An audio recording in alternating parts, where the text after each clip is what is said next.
restrictions, but remember, it's better having them trapped in a box than loose on the streets. Public service announcement from the Sports Fix. The Sports Fix, the sports show that cares. Hey, Sports Fix fans, I'm Fred McLeod, TV voice of the Cavaliers. When I'm not busy taking elbows for my buddy Austin Carr, I'm tuning in to see what the guys are saying. Come on, Cavs! I'm Pro Football Hall of Famer Paul Warfield. There's just one place where students are students first and athletics are played with purpose and perspective. That place is your local high school. High school sports help young people become confident leaders and role models and use the skills developed today to do even bigger things in life tomorrow. High school sports, a winning part of a complete education. This message presented by the Ohio High School Athletic Association. Football season is party season at Harry Buffalo North Olmsted. Everyone wins at Harry Buffalo. Every Saturday is Coors Light College Football Saturday with $6 pitchers, 4 bottles for $10, and the Buckeyes in full HD. Football season is most definitely party season, and your headquarters is Harry Buffalo North Olmsted all winter long. Harry Buffalo, join the herd.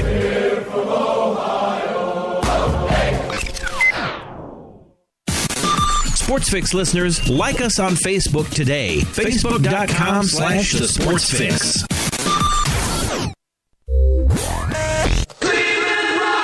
Have you gotten your copy of Cleveland's Finest yet? Highlighting the best moments, players, and media members in Cleveland sports history? He won it! Milo hit a three-pointer on the side. In-depth personal interviews with some of the top names in Cleveland sports fill the pages of this incredible book. Cleveland's Finest by Vince McKee is this year's must-have book for every Cleveland sports fan. Available now at Amazon.com. Get your copy today.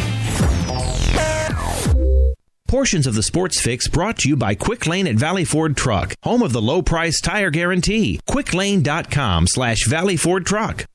You're listening to the Sports Fix.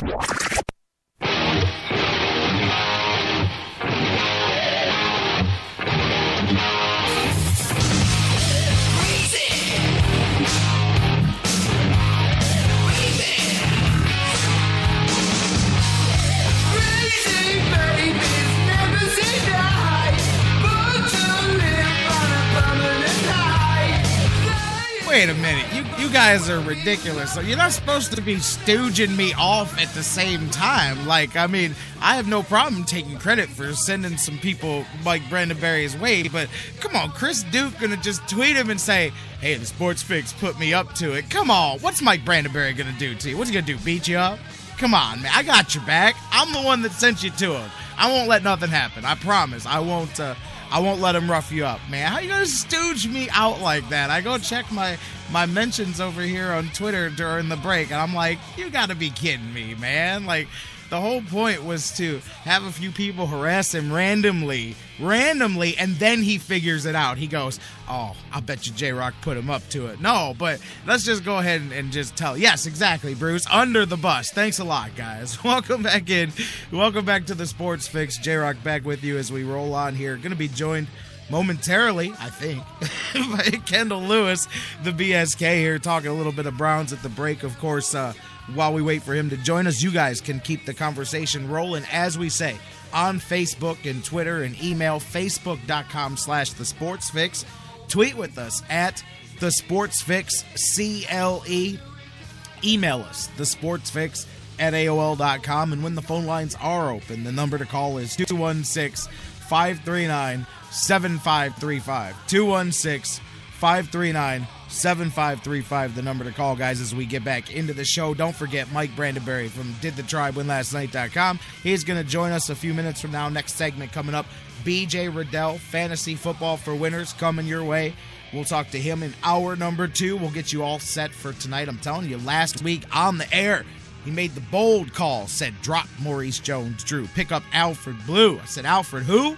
He said, Alfred Blue is one bad hamstring away from being the running back in Houston. And sure enough, the first week, they sat out Foster last week. I said, get out of here, man. Way to go. Way to go. So looking forward to having BJ join us a little bit later on in the show. And, still wait as we wait on Kendall Lewis here to join us. Looking back at last night's Tribe game, a couple of things that came out of it. And again, we'll pick this up with Mike Brandenberry in a little bit. I hear the Ozzy in the background. You see, every song today has got the theme of being crazy, being against the odds, being impossible here. I don't care. I'm taking every inch, every square foot of real estate that this baseball season is going to give me. I mean, it takes a long time to sit through an entire baseball season. It takes a long time. I love that picture right there. Charles Morgan just tweeted at Mike Brandenberry that great face of David Murphy the other day, where you just caught with the I can't believe what just happened face. It's great. You guys, good job there harassing Mike Brandenberry. He's going to be in a great mood by the time he joins us next segment. Keep asking him what he thinks about the Indians' playoff hopes. But anyways, and we'll talk more about that in a minute because my man the BSK is on the phone lines. We're going to talk to him here in a minute. We'll pick up the Tribe Talk in the next segment with Mike Brandenberry, but right now we're going to talk a little bit of Browns at the bye here with my next guest, the BSK Kendall Lewis. He joins us here. Of course, you guys can tweet with us during the conversation. Tweet with me at the Sports Fix CLE. You can tweet with Kendall at the BSK Says. Let's talk a little bit about maybe he's looking at things differently, maybe the same. I don't know. 3 weeks in, let's see where he's at. Going to the phones, Kendall Lewis, the BSK. How you doing this Thursday afternoon? I'm doing all right. How are you? I'm all right. Do you believe in miracles, Kendall Lewis? Do you believe in miracles? No, not where it comes to the Cleveland Browns. No. I'm not talking about the Browns. I'm talking about the Indians' miracle right now. I mean, hey, you know, who thought the Cavs could get the number one pick 3 or 4 years in a row? The odds were infinitesimal for that to happen. I mean, unless the lottery's as rigged as some people think it is. But other than that, the Indians here, man, they've got similar odds. They've got better odds of winning out this weekend and the other teams losing than the Cavs had of getting Andrew Wiggins in the draft. Do you believe in miracles? Well, if you're asking me, do I believe the Indians can get that final playoff spot? Yeah, I think so. I think as long as a possibility exists, then the Cleveland Indians can achieve that spot. It's going to be tough. They're going to have to play like their best baseball of the season down the stretch over the last 4 or 5 games. I don't think it can happen, but it's possible. We'll see how much they want it, how badly they want to play well, and how badly they do play well. How well they play, rather. It doesn't even matter how they play at this point. It's how the other teams play because, unfortunately, when you don't control your own destiny, that's the bad part of this. But I'm having fun with it. I'm of course, my next guest is I'm telling you, he threatened to boycott the show if I talked about the Indians making the playoffs because the odds are so slim against it. And he's right, but I'm having some fun. I believe whether it's football, baseball especially, because baseball's just so long of a season that when you got something halfway decent to watch, you take every inch of real estate out of it because people forget just how quickly that could be a 100-loss summer and a very, very bad stretch of baseball or football or whatever. We've seen it all here in Cleveland. So I try to get the most out of the decently fun times. Yeah, probably that's a good way to look at it. And look, it's all fun. I remember the 100 lost years only too well. We just had one a couple of years ago, so I do believe that this is somewhat of a renaissance in Cleveland Indians baseball. We'll see if they can get it done and win the game, win the games they need to over the weekend. It'll be very interesting to watch it and see. Yeah, it'll be fun. All right, let's switch to the Browns. I just wanted to jump on that with you here because I'm asking everybody, do they believe in miracles today? But Browns, let's talk about them. At the bye week here, I mean, I guess before we look at them at the bye, you and I didn't get a chance to talk since the last game. Ravens came to town. I don't know. I mean, I thought the Browns in a lot of ways played well, but obviously not well enough to win. And at the end of the day, it is a win-loss sport. But what were your thoughts on the Ravens game? Obviously, special teams breakdowns really cost you late in the game when you look at the way it came down. What were your thoughts on the Browns and the Ravens?